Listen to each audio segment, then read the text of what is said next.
Hey guys, and welcome to the long-awaited Assassination Rogue guide, patch 8.3 for raiding. I'm very excited to finally be able to start working on this guide, guys. I've spent weeks researching, preparing, testing things. In this guide, I will go over the following aspect of raiding as a Assassination Rogue: talents, essence, stats, azerite traits, trinkets, corruption gear. And of course, we're going to go over the opener and some rotations. And so a few tips and tricks here at the end if you want to really maximize your DPS. So make sure you keep watching till the end. And before we get too much into the video, guys, here, don't forget to hit a like and a subscribe.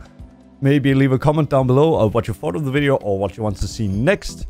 Also, do drop a follow on my live stream, twitch.tv/KillerChris. I stream every Wednesday, Thursday, Sunday, and Tuesday.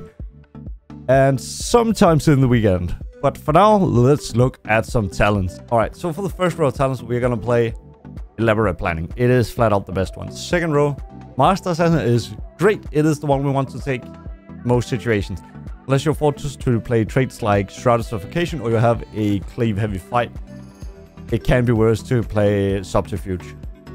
Third, vigor is the best 99% of the time. Again, other situations might make the other ones more worth. Always remember, guys, when in doubt, sim it out. Let me know in the comments if you would like a guide on how to sim your gear, talents, whatever you need to simulate. I'll happily make one for you. Fourth row, cheat death is for raids. Few situations you might want to go the others, but you should check that up. Fifth, I prefer internal bleeding personally. It gives a lot of extra damage. It's a bleed extra, so you get more damage and more energy regen. Some situations as almost mandatory to go prey on the weak for something like a shower, for example, for stunning the ad, giving extra damage to the entire raid in a short window. Sixth row, toxic blade. Big toxic blade. More on that later. Seventh, last row, poison bomb. Poison bomb. Poison bomb is love, poison bomb is life. 99% of the time. Very few situations where you want to go otherwise. Alrighty then, to the essences. So the best essences, if you have them all rank 3, right now is currently, as we're recording this video, this will likely change, is Whirlwind Resonance as major, Memory of Lucid Dream as minor, Conflict and Strife as minor, and Breath of the Undying as the last minor. It's very likely, if many of you guys don't have it yet, if you have it right now as I'm recording this video, good job. I've certainly not grinded that to Exalted and are far from reaching it. If you don't have it, I recommend Essence of the Focusing Iris as minor. Instead, gives a lot of mastery. It's really good. Also, these are very situational, guys. If you don't have all the essences rank 3, I have another video explaining what to figure out, what to use with what you have. I'll link it down below in the description so you can go and watch it. A few things to note, though, if you are sick and tired of Whirlwind Resonance, or just are going to move a lot, Condensed Life Force is also a great choice if you have it in rank 3.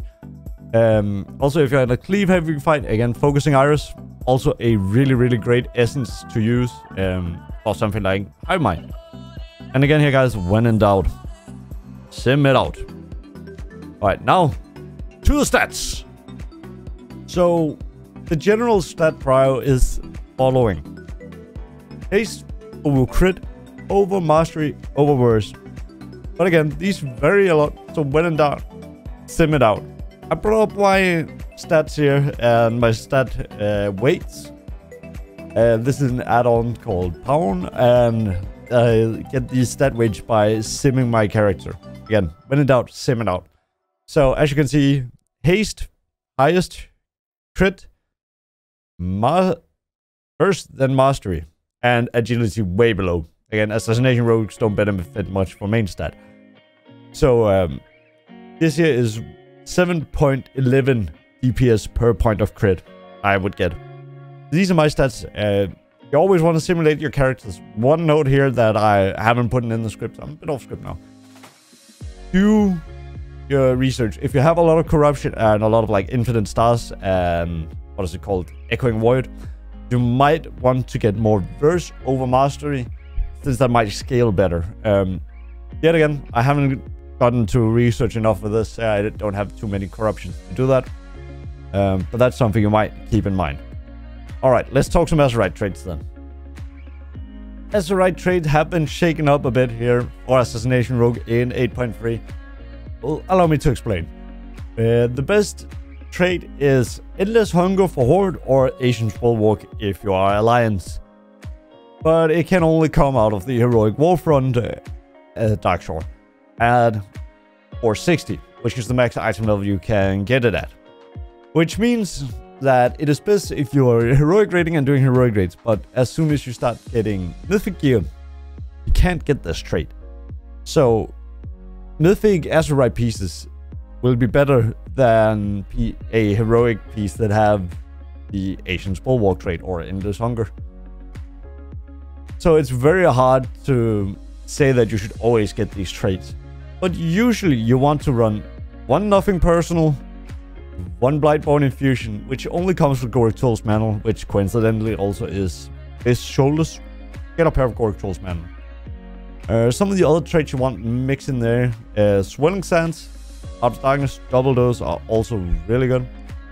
I'll link a string for AzeritePowerWeights in the description.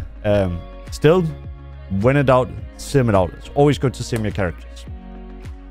Let's talk some trinkets, shall we? Alright guys, I'm gonna make this quite a bit short since the video is very long.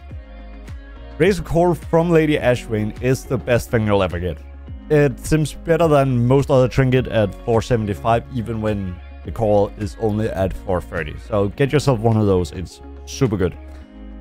Also, you would like to get a Vita Charge Titan Shard, which also sims really well, even at the super low item levels at like 430 again. But with the higher item level, it's still tiny bit of power upgrades. I'll get some graphics on the screen here to show you how it actually stacks up. Other noteworthy trinkets you would like to get: Plumage from King's Rest, Gale Caller's Broom from Shrine of the Storm, Hot Power from a Shower if you got one of those, preferably on Mythic or Warforged, maybe even with a Zone. Harlan's Loaded Dice is also really good. And guys, I'm not gonna say it again. If you don't know what to do, too bad. When in doubt, sim it out. Alright, so when it comes to corruption, I like to stay under 60 for raiding. The reason for this being is Cascading Disaster. It's very appropriately named. So you have the little ad, the thing from beyond that chases you. When that hits you, it does about half your health at those levels of corruption in damage. Plus, it almost roots you, and you have this huge circle here that is very hard to get out of. And that almost kills it on its own if you don't have any healers. But let's say you're raiding a lower tier. Maybe you're raiding normal or heroic if you're a mythic raider. And you tip out one of the good healers, like one of the paladins, a few thousand gold to keep you alive throughout the entire raid. Go ahead, get some good looks. So when it comes to the traits themselves, Infinite Stars is very strong. I personally have gone lucky enough to get Infinite Stars on 2 of my characters at tier 3. One of the downsides is to it gives a bucket load of corruption, and it scales with item level of the item that it's on. So if you get it on like a 410 item, you're pretty much unlucky. It won't do as much damage, although Infinite Stars is really good. One of the other traits, Gushing Wound, is also very strong. One of the best here per corruption. The downsides to Gushing Wound is you're gonna have to farm a lot of pieces who have it, because it only comes with 15 points of corruption. So if you get like 4 or 5 pieces with it, maybe 6, 7, who knows? Go ahead with Gushing Wound. So one of the next ones, which is Echoing Void. I put this as number 3 because it is a very difficult thing to talk about, because it has been nerfed, it's been tweaked a lot, and been nerfed in PvP specifically, and now they are nerfing it once again, which frankly was needed. So sad to see the Echoing Void go down the nerf slide.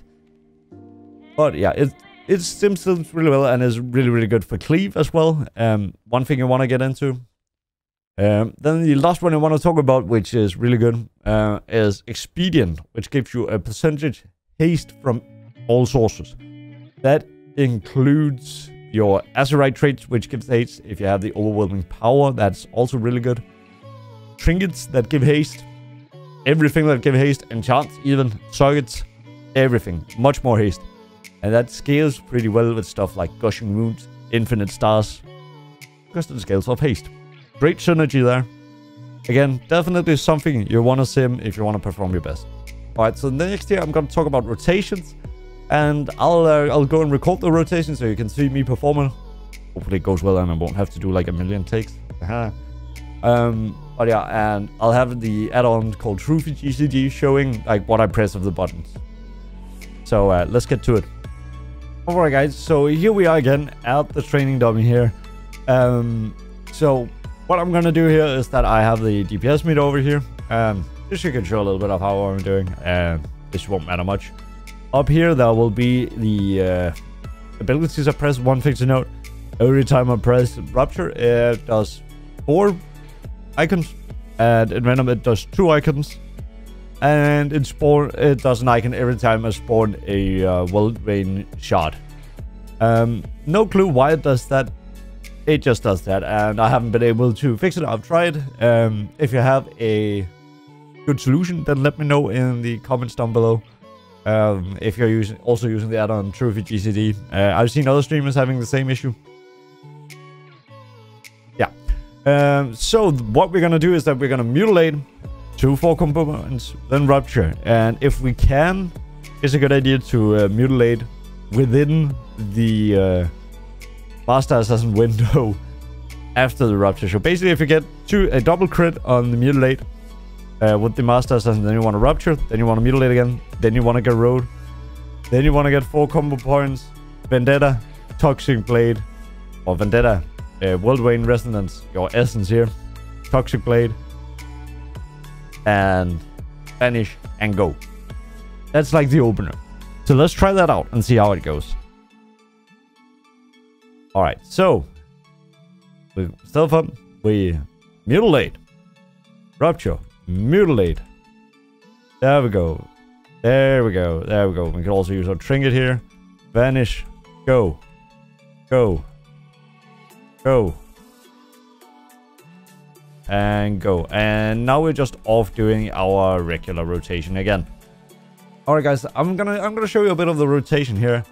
And some of the things that many rogues might not know. And yeah, I've helped a lot of people here with this on my stream and told them this, and they've been like, wow, why didn't I know this before? It is a bit tricky thing, but first, if you have Shrouded Suffocation, the opener is a bit different. I'll have it up on screen here. It goes Garrett, Rupture, Garrett, Vendetta, Toxic Blade, Envenom, Mute to 4, Envenom. Vanish again when your Garrett runs out, and then you want to double Garrett, and then just continue with the rotation. Well, let's take a look at the rotation here. So, let's just say we are started and we're going. We have some Garrett up. Let's just get some Rupture up. So, we want to Garrett before it runs out. And we want to Rupture before it runs out. When there's 7 seconds left, we want to Rupture. Otherwise, we want to go up to 4 combo points. We don't want to overcap. So, 4 or 5 combo points we are going to use in Venom. Garrett's about to run out. We'll put a Garrett up again. Let's just remove that nasty eye there. 7 seconds left, we're going to Rupture. Alright, so Toxic Blade comes off cooldown now. We wait to 120 energy. We use Toxic Blade and Envenom at 3 or more combo points. So we want to make sure we have 3 or more combo points. We want to have at least 120 energy. It is worth waiting a few seconds here. And it is a bit tricky. The better you plan out your Toxic Blades, the better you'll do it. So we wait. And as soon as Toxic Blade comes off, try and see if we can have 3 combo points. Then we wait until we have 120 energy. We Toxic Blade. This is to ensure that we always get 3 or more Envenoms in our Toxic Blade. It is a lot of extra damage. And yeah, what I did there was like I finished 1 extra Envenom early. I don't know, sometimes I do it. It's probably not the best. you shouldn't do it. But again, if you get all double crits on your middle age, you'll actually get 4 envenoms in your toxic blade. Super powerful, especially if you have a twist the knife trait. One thing we didn't go over, again, trying to keep this video just a little bit short. So there you go. If there's some specific areas you want me to cover, maybe I'll compile another video of like all things you might want to know as an assassination rogue down below. Yeah, and this is like the rotation you want to do. I'll go over a few tips and tricks here at the end. So yeah, congrats for making it this far in the video.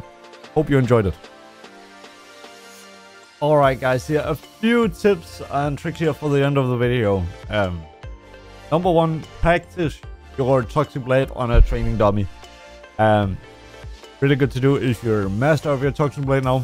Good for you, or if you already know it. Who knows? Secondly, try and place your Worldbane Resonance usage if you are gonna do some movement, like in the end soft fight. Like, try and place it so you can like move a bit away, place it, and then go back, so you like start at kind of the edge of the range of it, and then when you move, you have more leeway to move around. That's something I've found really useful in, especially the Nerfs encounter, which I guess many of you are here. And yeah, thing number 3, join our raids. We literally just here today. I am still recording at 5:30 in the morning. Working, writing good content for you guys. So we did a ahead of the curve run. We have done a lot of those. More than 4,600 people have gotten curve over the years here with us. Hopefully you'll be one of us as well. We play on EO Horde. So hopefully you'll come and check it out. Yeah, get your new dragons as well.